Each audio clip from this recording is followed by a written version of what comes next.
Hello, everyone. It's Dr. Bisa, President of Black Child Development Institute Atlanta. It is Friday, and we are ending National Black Child Development Week 2023. I hope you've been tuning in to all the affiliates and all the different activities that have been going on this week, celebrating pillars of the Black community, and also finding out how you can get involved with all the work that's going on around the nation when it comes to Black children and their families.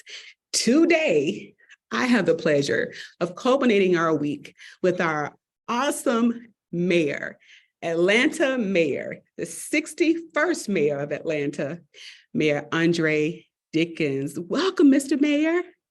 Thank you. Thank you for having me here. Thank you, Dr. Lewis, for that introduction. And it is indeed a pleasure to join you and your audience members today. And I also just want to thank you for helping me amplify the Year of the Youth messages that I have. You know, we love Atlanta and love all those that pay attention to young people and all the attention that Atlanta continues to receive, like being named one of the best, actually being named the best place in the United States to live, according to Money Magazine, and being the best place to travel, according to Lonely Planet and National Geographic. Atlanta has a lot of great successes, but we're not just wanting to be a place that people can travel to or a place that, you know, some folks are able to live. We want Atlanta. My goal is to make Atlanta the best place in the nation to raise a child. And I'd like to ensure that all our young people, that they have all the tools, all the resources that they will need to be able to live a successful, thriving life, to live out their dreams. And that's why this year I have declared 2023 the Year of the Youth in the city of Atlanta. I grew up here, and we get a lot of things right in Atlanta. We get a lot of things right. There's a lot of business opportunities. There's a lot of fun, a lot of festivals, parks, great weather, great people. But I want to make sure that there is something that we've been struggling with, which is how to continue our youth development and make sure that it's a group project, that everybody's in on it, that these young people have everything they need to live out their dreams, and that Atlanta becomes the best place to raise a child. I had a fantastic childhood here in Atlanta. My daughter just graduated high school. She's had a fantastic childhood here, but I know we can't say that for everybody. And so that's why I'm committed to this. Oh, I love that. I can't tell you, I was jumping out of my seat when I saw that announcement. And then you came to, you announced it, and then you came over to another event at Atlanta Speech School where I was. Right. I was so excited. And I want everyone to know, I knew Mayor Dickens was serious about this work as soon as he was elected. I don't even think he was sitting in his seat yet. And I was sent an email by his team to be a part of this early care and education task force. He wanted all the things, all the ideas about what our needs are and how we can move forward. And I was thinking, has he even sat down in the chair yet? So he came out the gate running. And I love that, Mr. Mayor. I just want you to know that we recognize it. And we have a lot of the same rooms together as well. And early care and education, on a regular basis, Mayor Dickens is in the room, not someone on his team only, he himself is in the room. Because I care. Infancy matters to me. It matters to this administration. Infancy from 0 to 3, what happens as you get prepared before pre-K, before kindergarten, first grade, before you ever meet an Atlanta Public Schools teacher, you've had the opportunity to learn. And I want to do that. That's something that impacted my daughter's life. We had great early childhood education. And so, yeah, I mean, I thank you for what you're doing. I applaud the work you're in. That's why we invited you to the tables, to give us great insight and feedback. And now we're doing some pretty good things with early childhood education. And the statistics really pan out. You know, they play out. If you get, help a young person in infancy, you'll end up improving their outcomes for graduation rates, for third grade reading scores, for opportunities in life. And so we're just trying to, we have a childhood poverty rate that's too high in Atlanta. And so, we want to give people some economic mobility, some moving them up. And so that works with us trying to close this massive wealth gap in Black and brown communities versus their white counterparts. So all of that is on the table for me. It's trying to make sure we have opportunities for everybody to thrive, and starting with our young people. Yes. During my president's address on Monday, I shared some statistics about Atlanta and what we're doing about it. Let me tell you what Mayor Dickens is doing about it. In addition to what he just said, he has programmings around to support economic stability, to support housing, to support youth empowerment. I'm just so excited that in all the different areas where we're finding that our children are falling below where they should be, that you already have programs in place to support them. So will you tell the public how they can get involved in ATL Year of the Youth? Yeah, absolutely. So ATL Year of the Youth is a group project. It's not just City Hall. It's not just teachers. ATL Year of the Youth is about everyone coming together. And so you can go to www.atlyearoftheyouth.com. That's www.atlyearoftheyouth.com. On there, you can sign up to be an employer. So corporations, businesses, nonprofits, churches, anybody that needs staffing, we have young people between the ages of 14 and 24 that are ready to work for you as interns, as apprenticeships, and just jobs. We have them working at City Hall this summer. We have them working at small and large businesses, and they want to get paid. We don't just hire them for free. A minimum of $15 an hour is what we're paying. And last summer, the average was $16.63. And we hired 3,000 young people. And so this year we want to do more than 3,000 young people. So first thing is, if you are a business or if you work for a company, you can hire a young person. It's only 6 to 8 weeks of the summer. So $15 an hour for 6 to 8 weeks, it won't break the bank, but it will give a young person a chance to earn while they learn from you and your organization. If you're a small business or a nonprofit that's doing great work in the community, let us know by going to www.atlyearoftheyouth, and we may be able to have some supportive funding that can help you. You may find yourself saying, I can't pay $15 an hour. I can pay $10, and we can supplement that to help you get there. I mean, we're doing that with some organizations to help them be able to lighten the load, but they do have a great organization that a young person would want to work with. Coca-Cola, y'all got to pay up. Delta, Home Depot, UPS, you big companies, y'all can afford it. But if you're a small company or a small nonprofit, there's some opportunities that we may be able to subsidize to pay for these young people. That's one thing. Employment is important. Mentorship. You can sign up on atlyearoftheyouth.com to be a mentor volunteer. You can talk to a young person every week or every month and take them to lunch, go take them to a ball game, talk to them about their career choices, talk to them about their current situation in high school, middle school, talk to them about just things that you went through growing up and how you got to be who you are today. We don't need everybody as a mentor to be a CEO. You don't have to be this corporate vice president. If you are a hairdresser, if you are a barber, a plumber, an electrician, a realtor, whatever you are, there's a young person that aspires to be you. They may not know what a realtor is. They may not know how real estate transacts, but you do. And you can tell them how you got to be who you are. You don't have to be a millionaire to be a mentor. You just have to be available and care. So sign up. We were looking for about 400 mentors, and we ended up with 600, but we got 50,000 kids in the school system. So we need so many more. We're working with Big Brothers, Big Sisters on that to be the organization that trains you how to be a mentor and sets up the program. The other thing you can do is if you are a nonprofit and you need space from the city, we have our Parks and Recreation Center. If you can come and try to, talk to our team about, certain programming that you have that may be complementary to what we need our kids to do, STEM, STEAM, dance, arts, etc. We have some spaces that might be suitable for that. I can't promise for everybody at all times, but, Saturdays, Sundays, after school, some of that stuff works out. But also you can donate. Some people say, hey, I don't have much time and I don't have any positions, but I would like to donate. You can give money at that same website, and we use that money to supplement activities for our young people. The Year of the Youth is a group project along with Atlanta Public Schools and others. So, we're working with the APS, and we're working with Fulton County Schools and a variety of others to do this project of supporting our young people.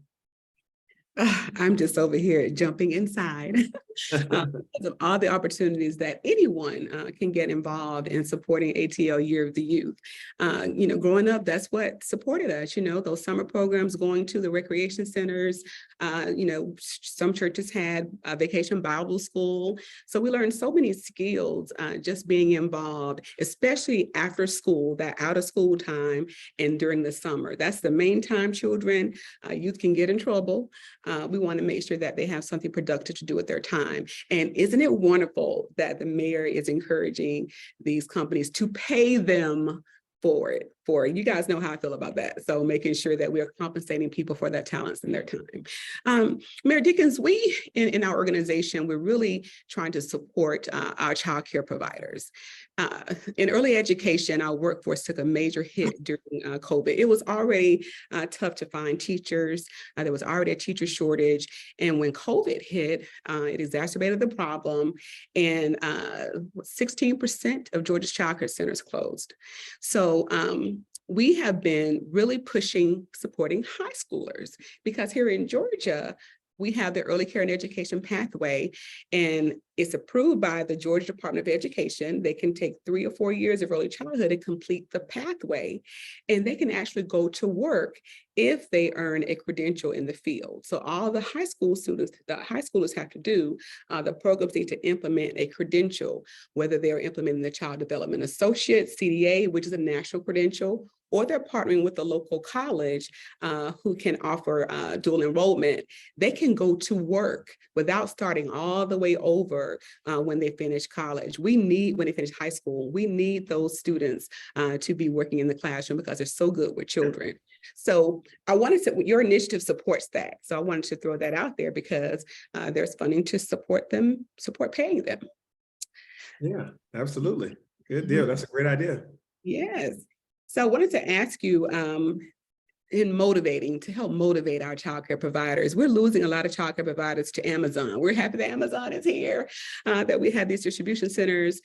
We have some will even go to stores and work full time because they make more being a greeter at a store.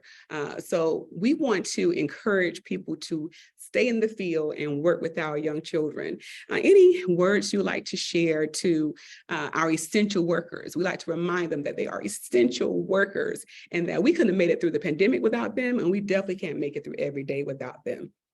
Yeah, so child care providers are essential workers. They are essential people. It's an essential task.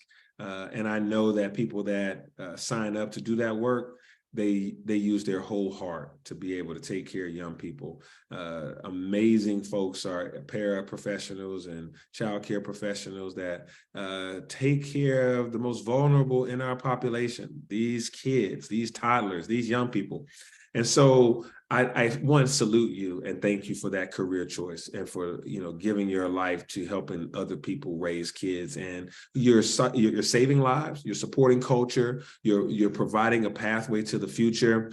And without you, we would have a real challenge going into pre-K and kindergarten, that we would see this thing unfold in a very negative way as a disaster without childcare providers such as yourself. So I know other people pull on you to go to different professions. I know that you're always, because you're careful and you're mindful and you're thoughtful and you're also very talented, people ask you to do any number of things, and hopefully they realize that we need you and they don't steal you away from this profession. So what we've done is I created a $20 million fund to support early childhood education. It's the first of its kind. No other mayor in the city's history, no other administration has ever dedicated funds, resources to early childhood education.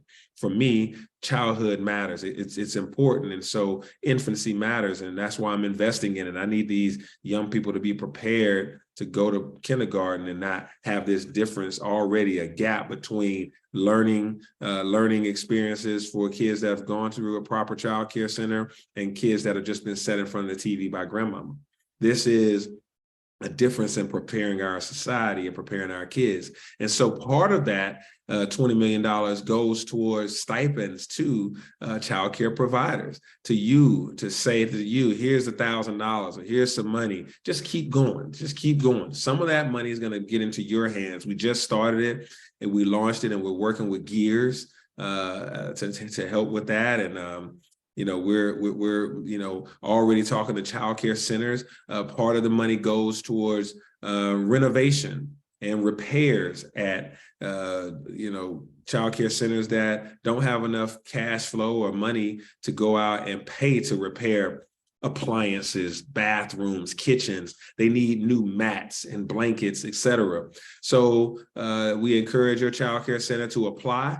And they can, be on our list to get, you might get $50,000 to buy some new, we don't want molded refrigerators for our kids' food to be stored. We don't want your stoves or microwaves to not work. We don't want bathrooms to have rust and stains and things that just, are not up to par, not safety. And then we want fresh, sanitized areas, mats and blankets and these things that makes you want to come to work, but more importantly, make those kids have a good, safe future.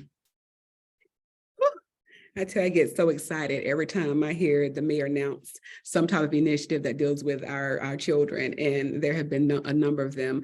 And when that $20 million was launched, that number was dropped. Again, cheering. You probably hear my cheers way down.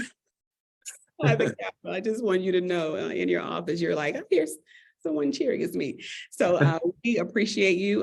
We are a partner of Gears and Mayor Summer Reading Club partners as well. So we look forward to getting those 2 books out this summer. We're also PACT partners. So Promising All Atlanta Children Thrive. We've been there since the beginning, supporting that work. So you guys, Mayor Dickens is doing so much work to support our children, our early educators and our families. The last question I want to ask you as we get ready to close, because I know everybody is anxious to get to the ATL Youth website to see how they can get involved. I want to ask you about getting our males involved. We really want to see more males, especially Black males, involved with our children. And I know even programs like Big Brothers Big Sisters, they'll often have more women who are men who are aligned with a child than men. And we want to make sure we're increasing that number of Black men who are involved. What have you seen or any ideas you have for anyone who's listening, watching, to involve Black men with our children? Yeah, I mean, we know that it takes 2 to make this a baby. So we want to have the men involved and the women involved that are in the child's life. And there's a lot of Black fathers that want to be supportive.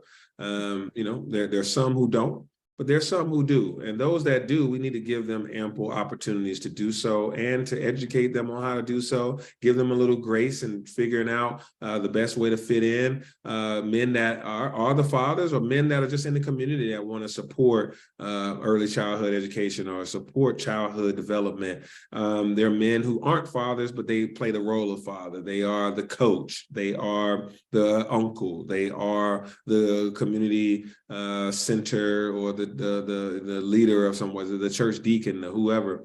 And so men do want to be helpful. And I think that helping them be helpful, giving them advice, holding their hands, giving them a little grace, as I say, on how to do certain things. We can, approach our fraternities. Our fraternities are a big place for men, the lodges.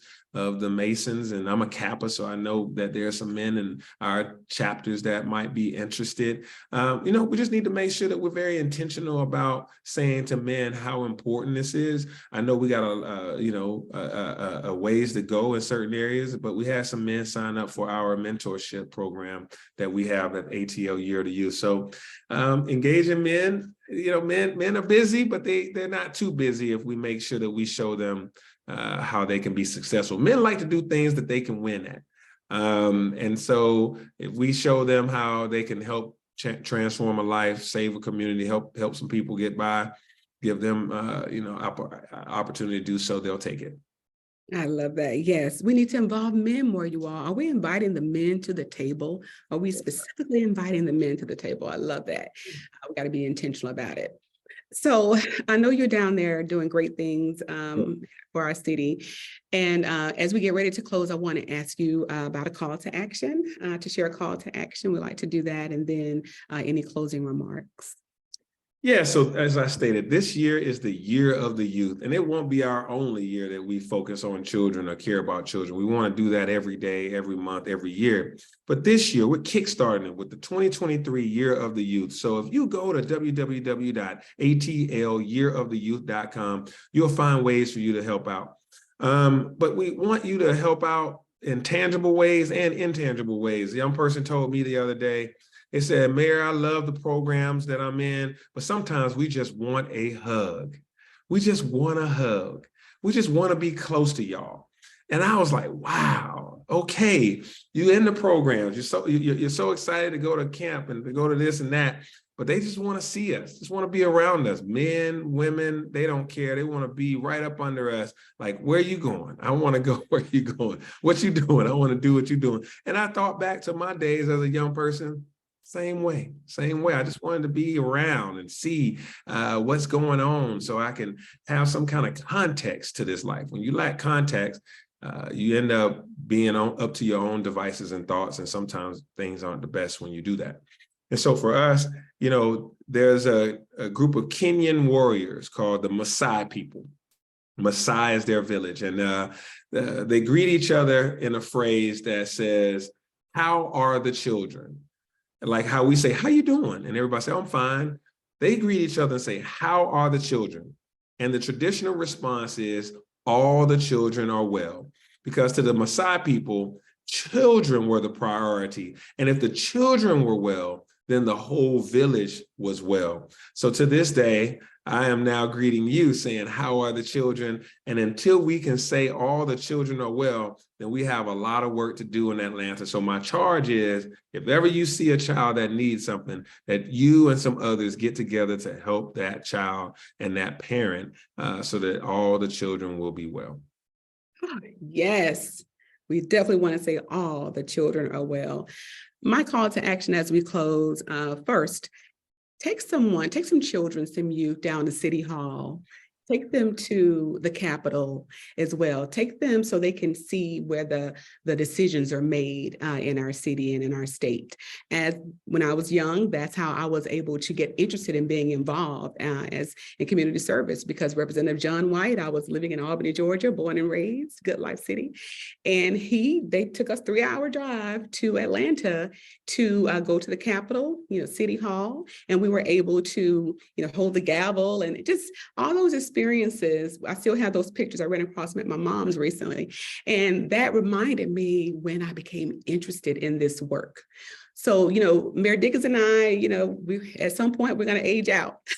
We want to the torch to the young people. So definitely invite young people so they can not be afraid of where decisions are made. They need to know that our legislators and our community leaders are partners.